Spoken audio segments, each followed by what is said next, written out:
Halo Sobat Kick Off Indonesia, kita kembali lagi di Kick Off Vlog malam hari ini. Kita kedatangan tamu yang sangat spesial, yaitu Mas Wendy Faiz yang kita kenal sebagai Sunday Bad Ranger, dan dia juga mengelola channel YouTube Ruang Taktik yang sangat terkenal dengan analisa-analisa taktik dan juga analisa-analisa tim dan juga pertandingan-pertandingan. Selamat malam, Mas Wendy. Halo, selamat malam Coach Gianisa. Apa kabar nih? Apa kabar, Mas? Baik. Coach Gianisa gimana kabarnya? Baik selalu. Sip. Oke, Sobat Kick Off Indonesia, malam hari ini kita akan membahas topik yang sangat menarik, yaitu kita akan membahas pressing style dari Liverpool FC yang dibesut oleh Jurgen Klopp. Ini adalah tim yang sangat fenomenal.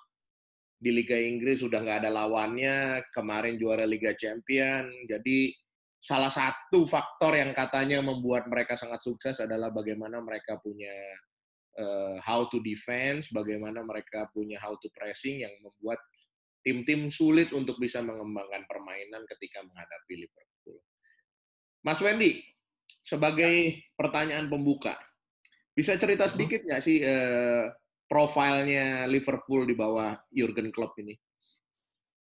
Iya, Jurgen Klopp datang ke Liverpool itu udah punya reputasi ya, udah punya pakem bermain itu sejak era di Dortmund. Sebenarnya sejak di Mainz dia udah punya fondasinya itu sejak di Mainz. Jadi Jurgen Klopp ini kan mengidolakan Arrigo Sacchi ya. Arrigo Sacchi kita tahu namanya zonal marking, terus hunting impact gitu, artinya ngejar bola itu dalam kayak sekawanan gitulah.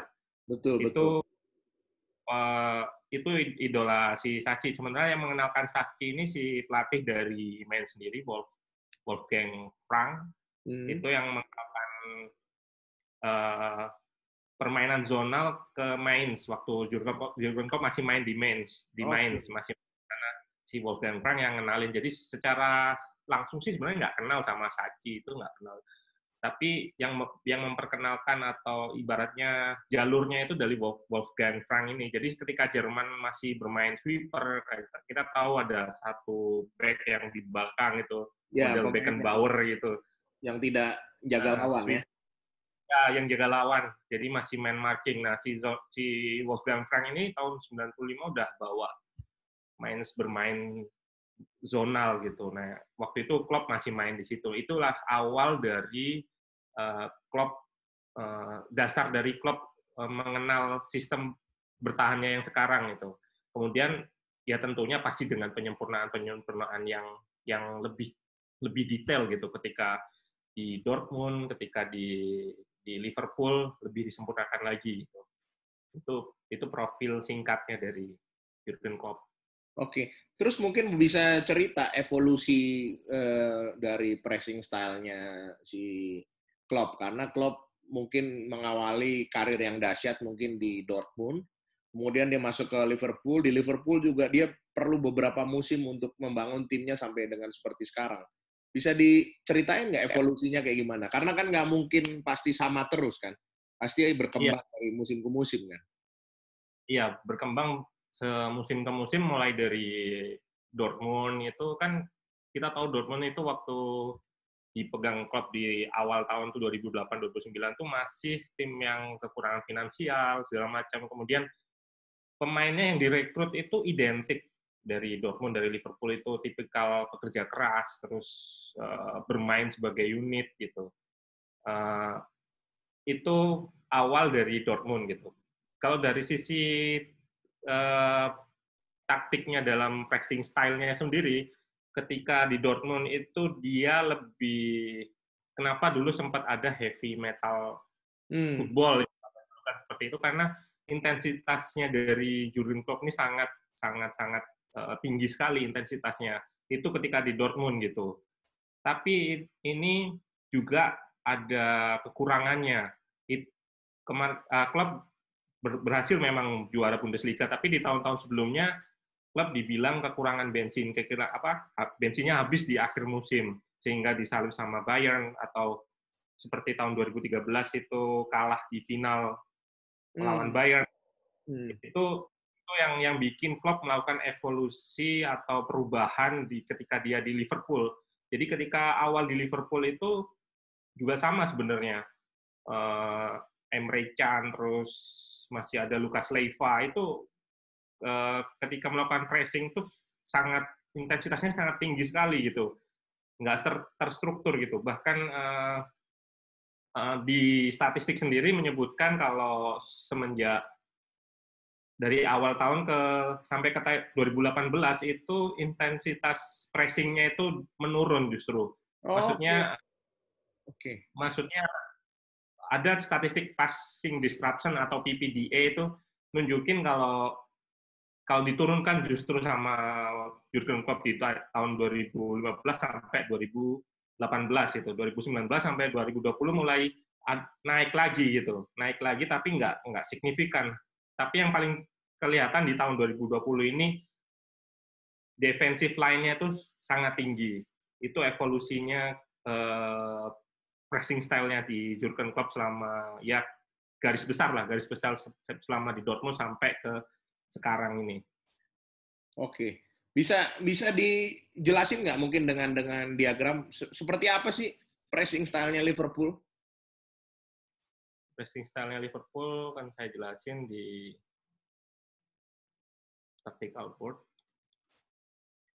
Nah ini evolusinya kalau dulu 4-2-3-1 kalau dulu. Tapi kalau sekarang udah 4-3-3. Nah ini kita lihat secara posisi nanti akan terlihat gitu bagaimana struktur ini tanpa gerakan yang banyak itu bisa menghalau, bisa membahayakan gitu. Nah, ketika lawan ini kondisi biasa lah, goal kick gitu, kondisi goal kick yang pemainnya seperti ini gitu.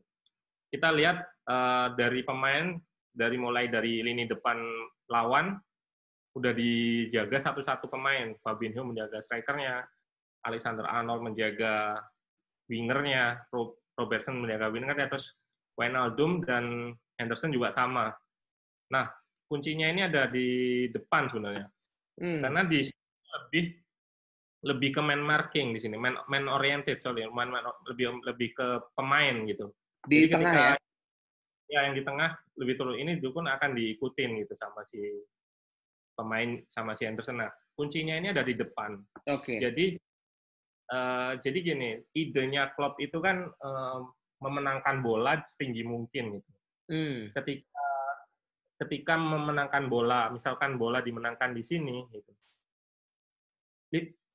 Liverpool udah punya 3 pemain yang udah di depan gitu. Jadi ini yang memudahkan Liverpool dalam melakukan transisi positif ya, ketika memenangkan bola langsung diarahkan ke Salah atau ke Mane, atau 3 pemainnya ini udah positioning di depan. Makanya Klopp pernah bilang playmaker yang terbaik itu adalah counter pressing itu, gegen pressingnya dia gitu. Itu filosof sekali sih ininya. Tapi kalau dilihat dari secara taktik tuh ini maksudnya. Dia nggak punya playmaker, tapi pressing style-nya ini yang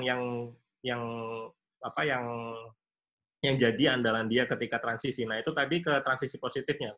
Tapi kalau posisinya waktu masih bertahan seperti ini, posisinya seperti ini, Firmino akan shadow cover si pemain ini, nomor 6 lawan ini.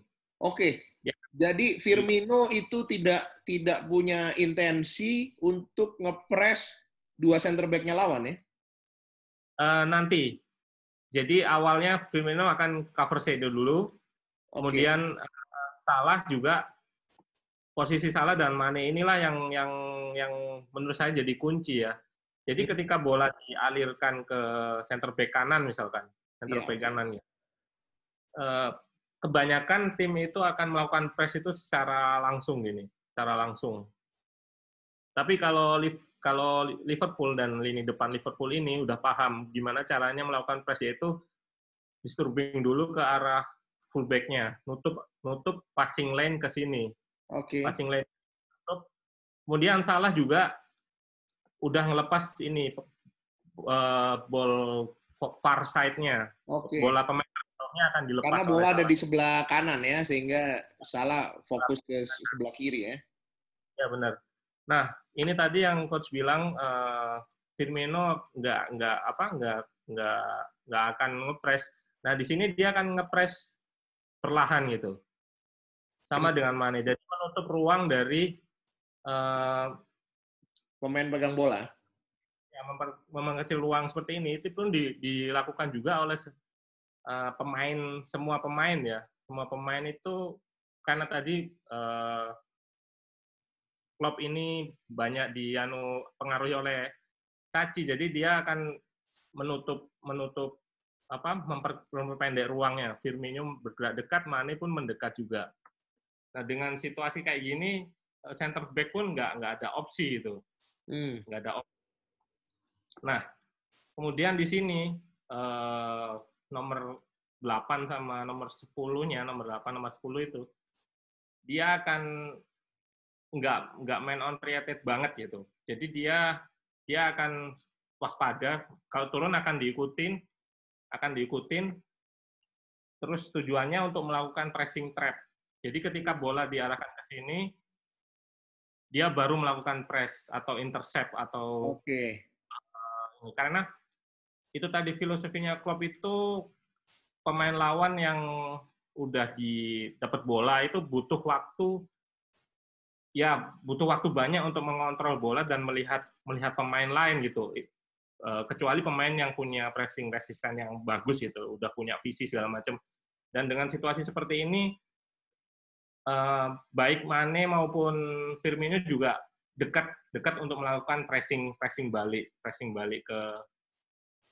mundur ke ini, menutup akses dari pemain-pemain yang bisa di press itu. Seperti itu. Jadi itu pressing trap-nya seperti itu, memang memaksa mereka main ke gelandang. Kemudian di situ ketika bola travel ke gelandang, berarti semua pemain yang ada di depan melakukan backward pressing ke sambil menutup opsi passingnya. Iya, menutup opsi passingnya. Jadi ada beberapa trigger gitu. Salah satunya itu tadi untuk melakukan trap ke pemain tengahnya, atau trigger ketika misalkan Mane bisa dilewatin ke sayap sini. Biasanya si fullback akan naik juga untuk ini, atau kalau memang fullback terlalu jauh, Wijnaldum akan nutup ini pressing trigger, karena opsi kalau udah di sini udah nggak banyak gitu, udah opsinya itu beda dengan di tengah. Kalau di tengah tadi opsinya banyak ya, bisa ke sini, tapi kalau udah di samping, ini adalah salah satu trigger Liverpool untuk melakukan pressing yang agresif, yang langsung gitu, pressing langsung yang mendekat. Ya, agresif pressing seperti itu. Itu salah satu triggernya sih. Jadi, dan ketika bola dimenangkan pun seperti tadi, udah posisinya pemain depannya udah posisi yang menyerang. Itu sangat menguntungkan, makanya Liverpool banyak melakukan transisi secara cepat itu karena seperti ini gitu. Ini saya ada juga video. Coba saya.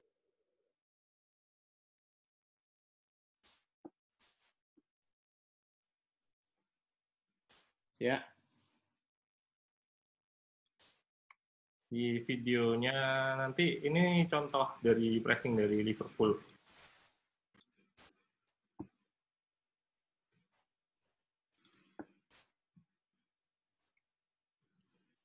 Nah, ini waktu lawan Arsenal, Mane mendekat sekaligus menjaga passing line ke fullback-nya ini. Kemudian Firmino melakukan ke Versedo, kebetulan di sini dia pemain Arsenal mempunyai 2 pivot, jadi Salah nggak ada 2 tugasnya, nggak seperti tadi. Jadi tugasnya ke sini sama ke sini. Karena bola udah di pinggir, akses itu hanya sedikit, hanya 1 sama ini tadi, ini Firmino udah jaga ini, dan ini udah jaga ini. Jadi opsinya sedikit. Makanya Mane langsung melihat pressing, trigger ini untuk melakukan pressing agresif.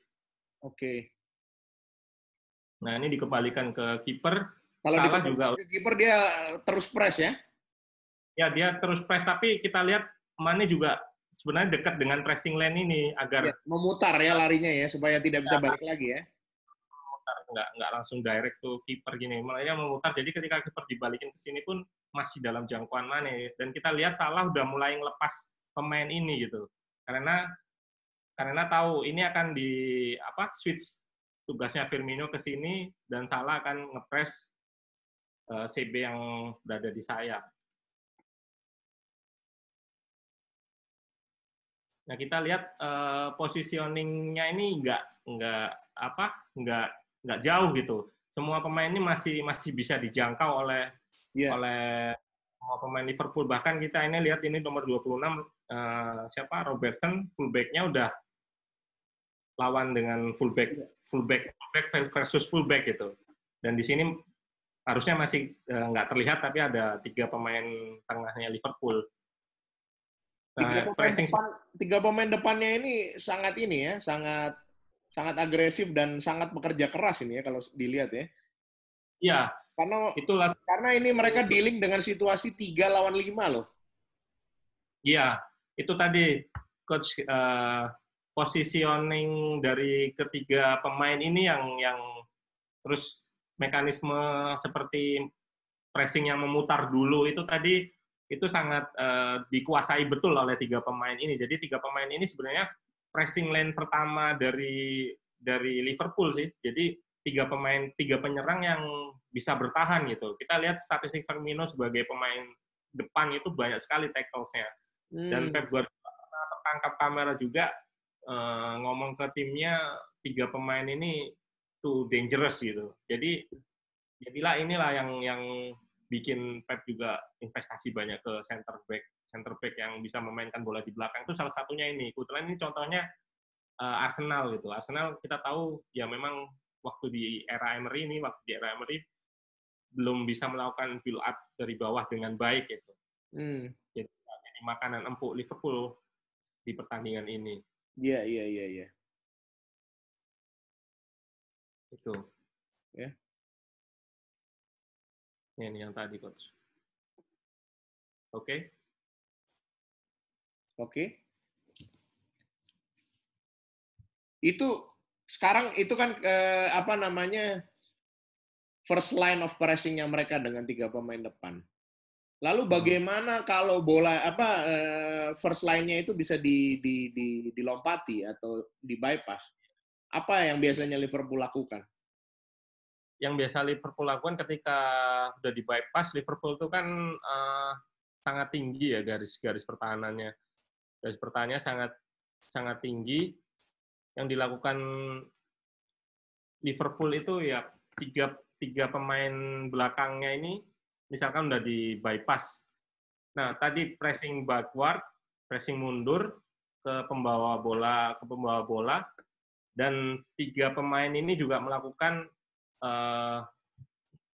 man oriented, markingnya lebih ke man oriented. Tujuannya memang untuk biar pemain lawan itu nggak banyak pegang bola, nggak banyak kesempatan untuk inisiasi serangan gitu.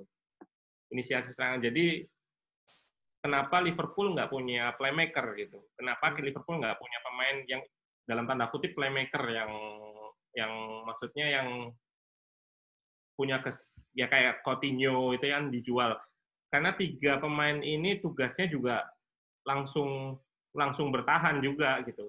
Artinya punya kemampuan bertahan juga secara garis besar, kemampuan bertahannya lebih. Kita lihat Henderson, kita lihat Fabinho, kita lihat Wijnaldum, terus pengganti James Milner, terus ada Keita juga di Leipzig juga sebenarnya bukan playmaker yang dalam tanda kutip nomor 10 murni. Itu yang bikin first pressing line-nya ini susah ditembus, dan ketika tembus pun second line-nya ini punya kemampuan bertahan yang bagus juga. Kemudian yang dilakukan juga memperkecil area bermain juga. Jadi pemain-pemain yang di far side ini udah ditinggalin gitu. Liverpool akan akan memperkecil area bermainnya. Mungkin ada di pertandingan lawan ini kelihatan ya coach ya yang saya share. Belum. Oke. Masih taktik board. Ya. Oke, Nah, sekarang ini baru keluar. nah Napoli kita lihat Liverpool. Seperti tadi ini ketika lawan Napoli, ketika Liverpool dikalahin Napoli. Jadi ketika first line pressing-nya ini mendekat gitu, tapi masih bisa ditembus. Nah ini kelihatan bahwa Henderson dan siapa Milner udah siap untuk melakukan pressing agresif. Dan kita lihat strukturnya nggak seperti tactical board tadi masih lebar ya, masih lebar. Ini sangat rapat sekali gitu. Sangat rapat sekali. Di mana yang left wing pun udah berada di tengah. Kemudian Milner berada di sini. Jadi ini yang ngambil dari Sachi tadi, dia melakukan zonal marking tapi tetap main oriented meskipun zonal tapi main oriented. Jadi Henderson maupun Milner ini udah siap untuk melakukan agresif yang seperti yang saya bilang tadi pressing trap juga. Jadi memang menjaga jarak, tapi ketika bola dipassing akan agresif melakukan pressing ke pemain tengah seperti ini. Ketika udah di pressing, tiga pemain Liverpool ini sangat dekat untuk melakukan pressing ke di sini Dier ke Dembele. Nah sama ini ketika mid block kita lihat strukturnya sangat kecil sekali, hanya areanya hanya seperti ini. Ini jadi seperti kalau kita lihat strukturnya, mereka seperti main 4-4-2 double flat ya. Ini kita punya dia punya tiga-tiganya nyaris nggak ada staggeringnya, tiganya di midfield tuh nyaris flat ya. Iya, nyaris flat. Tujuannya memang untuk menutup area ini, coach, area ruang antar lini ini agar nggak ada passing ke sini. Makanya kita lihat Napoli banyak naruh pemainnya di sayap seperti ini, ada 2 pemain di sayap. Tujuannya memang untuk meregangkan si 3 pemain ini sih. Ini juga ada Callejon, terus di sayap kiri ada Mario Rui sama Insigne yang di sini ada 2. Jadi udah memang sengaja seperti kemarin juga lawan Atletico juga sama sebenarnya. Sama maksudnya untuk meregangkan Liverpool itu memakai pemain sayap gitu, pemain sayap. Oke. Ini seberapa sering Liverpool terpelorot sampai jadi mid block? Ini karena terpelorot karena lawan melakukan sirkulasi bola atau memang idenya ketika itu memang main mid block? Ya bagus sekali ini pertanyaannya coach karena memang jarang sekali Liverpool melakukan mid block. Jadi waktu di pertandingan lawan Napoli ini salah satu pertandingan yang mungkin menyulitkan Liverpool ya. Salah satunya adalah instruksi Ancelotti untuk pemain-pemain Napoli ini diinstruksikan untuk melawan pressing-nya gitu. Secara taktik sih memang ya seperti inilah, tiga pemain, center back 2, full back-nya 1 tuck inside, terus full back yang kiri yang baru naik ini secara strukturnya.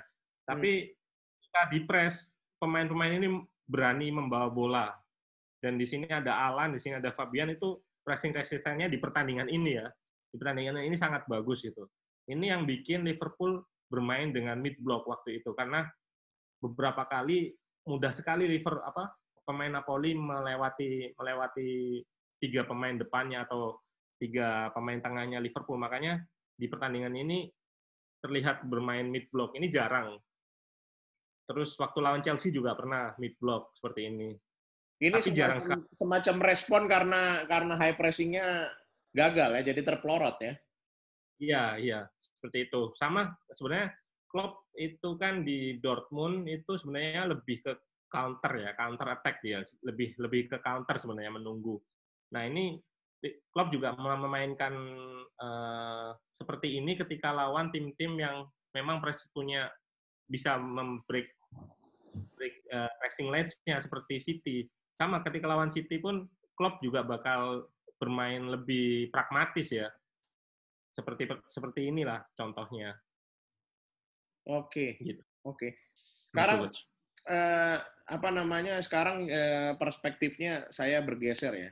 Saya geser ke lawan gitu ya. Ketika ketika Liverpool melakukan pressing style seperti ini, apa biasanya reaksi lawan-lawannya?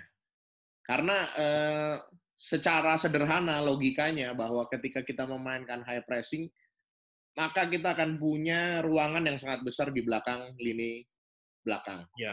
Atau mungkin ruang antar lini yang besar antara pemain belakang yang tertahan oleh garis offside dan juga jaraknya dengan lini gelandangnya. Itu biasanya apa reaksi tim-tim ketika menghadapi pressing style Liverpool? Ada salah satu ini yang udah saya contohkan tadi, Napoli seperti City, Napoli itu merespon dengan ibaratnya nantang dengan breaking the lines itu, berani pegang bola. Bahkan di menit keberapa itu ketika Napoli main direct itu Ancelotti negur jangan direct gitu. Nah, yang salah keduanya adalah bermain direct gitu. Bermain direct ini seperti yang dicontohkan ketika pertandingan melawan Watford itu. Jadi sebenarnya untuk mengantisipasi itu Liverpool itu udah skenario-nya itu udah tepat ya. Jurgen Klopp itu udah tepat. Satu, membeli Van Dijk. Tujuannya untuk ini karena seperti Coach bilang tadi ketika high pressing ruang di belakang itu kan lebih Bisa luas ya, kembali ke taktik board dulu mungkin, bisa biar teman-teman lebih jelas. Nah, Ya. kita balik ke board. Ketika high pressing seperti ini, high pressing maka akan ada celah di belakang sini kan, celah di belakang sini. Jadi skenario Liverpool dengan membeli pertama Van Dijk itu di tengah musim tujuannya memang untuk salah satunya untuk ketika lawan melakukan direct mengakses ruang di belakang sini itu biar bisa dihalau oleh Van Dijk. Nomor dua adalah Karena Alisson. Van Dijk Alisson cepat ya. satu Van Dijk cepat dan satu tinggi gitu. Ya, bola Satu udara, oke. udaranya menang gitu. Dan satu lagi pembelian Alisson Becker sebagai yang bisa bermain sebagai sweeper keeper. Jadi ketika Van Dijk lepas ya Alisson yang sering naik. Ini beberapa kali sering Alisson penyelamatan seperti ini. Namun yang dilakukan Watford kemarin itu directnya si satu strikernya Troy Deeney namanya itu di directnya itu ke Lovren. Ya Oke, ke meski sisinya Lovren. ya ke posisinya Lovren. Jadi sebenarnya untuk membypass high pressing ini paling mudah ya memang melakukan direct gitu, direct ball dari belakang ke depan langsung. Tapi pemain harus punya yaitu tadi physical presence untuk melawan dua center back Liverpool, Van Dijk, Gomez, terus cadangannya ada Matip yang utamanya karena cedera, cadangannya Gomez, terus ada Lovren juga. Nah kemarin Watford itu Troy Deeney itu banyak dibeli bola seperti ini, dibeli bola yang direct, kemudian ngeflick untuk diakses sama wingernya. Kemudian salah satunya juga winger kanannya si Sar yang Masuk ke dalam. yang masuk ke dalam cut inside. Itu cara paling ya secara mekanisme mudah tapi sebenarnya nggak mudah-mudah banget juga karena kita tahu center back Liverpool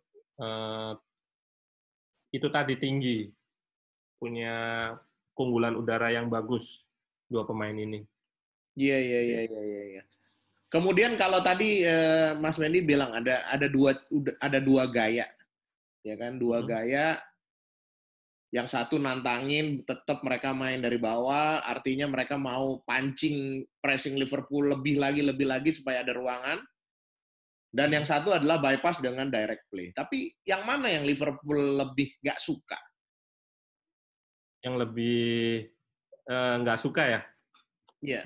Uh, kemungkinan besar karena Terutama kalau kita lihat dari rekor lah, atau dari result lah, atau dari permainan lah. beberapa pertandingan terakhir ini jarang tim yang seperti Napoli gitu yang mau melawan resistennya. Yang sering dilawan itu ya yang sering itu ya direct ini. Contohnya seperti Chelsea itu. Chelsea ini lebih cerdik lagi. Jadi dia memang invite pressing-nya. Jadi mengundang pressing line pertama ya. Pressing gitu. Tujuannya apa? Agar vertical stretch itu makin meregang kan. Makin meregang makanya ini misalkan Jorginho atau siapa mundur, terus ini mundur. Tujuannya memang untuk menciptakan ruang antar lini di sini gitu. Jadi ketika satu pemain misalkan Giro di direct gitu, Liverpool harus turun banyak sekali di ruang di sini. Oke. Jadi itu boleh dibilang Chelsea menggunakan semacam mix gitu ya. Mereka mau attract pressure, mereka pancing sebanyak mungkin lawan press, kemudian mereka direct supaya second ball-nya mereka punya ruangan yang besar. Iya, benar. Second ball. Jadi memainkan bola di belakang seperti ini untuk attract pressure memang. Sering kita nonton kadang ngapain sih pemain-pemain itu kok main bola di belakang, itu salah satunya untuk itu. Seperti Chelsea ini yang sering seperti itu karena memang ada pemain tengah yang cukup nyaman dengan bola seperti Jorginho, Kovacic, terus yang baru ini Billy Gilmour. Jadi mereka mainnya seperti itu, attract pressing dulu baru dihantam pakai direct. Tujuannya untuk itu agar ketarik semua lalu pemain dari second ball-nya bisa memenangkan. Jadi nggak sekedar direct seperti yang dilakukan Watford gitu, Burnley gitu, salah satu lawan-lawan Liverpool yang direct itu seperti itu. Tapi Chelsea ini punya mekanisme yang tadi itu, attract pressure-nya. Oke. Mas, dari yang Mas Wendy udah tonton musim ini banyak pertandingan gamenya Liverpool. Mana tim yang paling sukses membuat Liverpool bermain keluar dari konsepnya dia? Keluar dari konsep ya. Salah satunya ya Napoli tadi. Napoli. Kemudian City. Sayangnya City waktu kemarin, City juga punya strategi yang menarik ya untuk melepas pressing ini dari Gimana cara City keluar dari first line press-nya? Di Community Shield kemarin dia memainkan karena pertama kalinya dikenalkan build up dari belakang itu. Oh, dengan peraturan baru ya? Dengan peraturan baru, ini kan udah seperti inilah, kurang lebihnya seperti ini. Nah, si Firmino ini kan menjaga DM atau nomor 6 dari City ya, dari Rodri, misalkan Rodri yang main. Nah, City untuk mengacaukan Firmino ini, jadi ketika build up yang harusnya seperti ini, City ini satu center back-nya jadi pemain tengah. Kemudian yang siapa yang mengisi posisi ini Ederson. Jadi Ederson gawangnya. Dengan begini Firmino jadi bingung. 2 lawan 1 di-create di situ ya? Ya, jadi ketika bola di sini Firmino harus bergeser, ketika ke sini Firmino juga harus bergeser ke sini. Seperti itu. Jadi untuk secara struktur terlihat lebih sulit karena ada dua pemain, dua akses gitu yang bisa dilewati City untuk membypass si Firmino ini. Ini salah satu cara City yang kalau pendapat pribadi sangat revolusioner karena satu kiper berani meninggalkan gawangnya. Ketika Firmino press ke sini ya udah dibalik nih dan bisa lepas dari pressingnya Firmino. Terus apa reaksi di Liverpool ketika City bikin seperti itu? Ketika beberapa kali di bypass, Liverpool bermain seperti low block lagi, seperti mid block lagi. Jadi Salah dan ini lebih dekat, tujuannya memang untuk ini menutup akses ini. Firmino dibantu oleh Mane dan Salah gitu. Tapi di satu sisi pemain fullback-nya jadi bisa diakses, makanya ketika mereka rapat jarak mereka kan jauh, jadi sama Ederson sering diumpan jauh ke fullback-nya ini. Dan Robertson akan merespon sih sebenarnya, bisa Robertson, tapi waktu itu juga si wingernya City ini juga ngedrag pinning Robertson di sini. Robertson kalau mau ngambil juga berarti harus ngelepas wingernya yang City yang jadi 2 lawan 1 di pinggir akhirnya.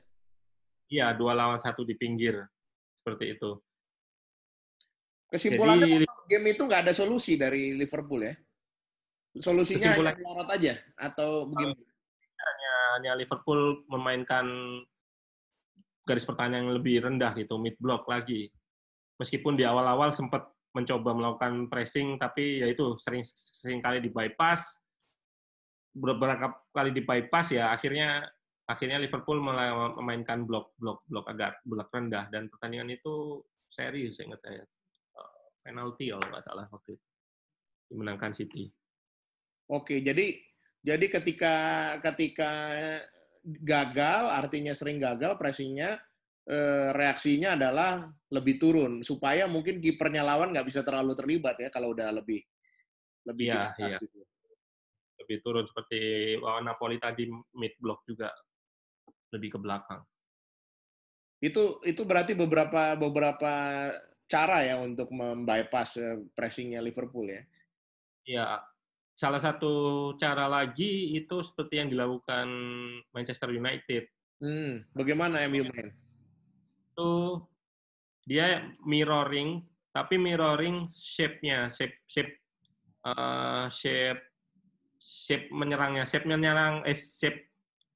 menyerangnya Liverpool, shape high pressing-nya Liverpool yang di mirror.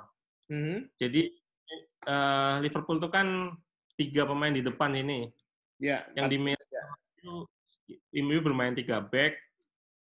Oke. Kemudian wingback-nya mendekat ke Robertson. Terus striker-nya mendekat ke center back. 2 striker. Wingback-nya juga melawan ini. Nah, dengan begini, jadi satu-satu di semua tempat nih ya? Iya. Dengan begini Liverpool nggak punya opsi untuk melakukan bayangan dulu atau apa, karena secara struktur ini sama gitu. Dan yang dilakukan 2 striker ini berlari ke sini. Ini yang bikin Robertson juga menjaga 2 orang pemain jadinya kalau strikernya lari ke sayap gitu. Waktu itu yang dimainkan James sama Rashford kalau nggak salah. Jadi pemain yang memang punya kemampuan melebar bermain melebar.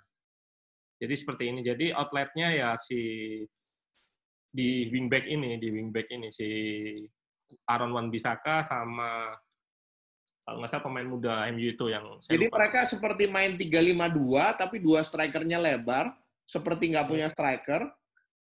Ya, seperti mereka itu. Mereka mau bikin si Van Dijk sama si Gomez ini memang useless gitu karena memang Iya, mereka harus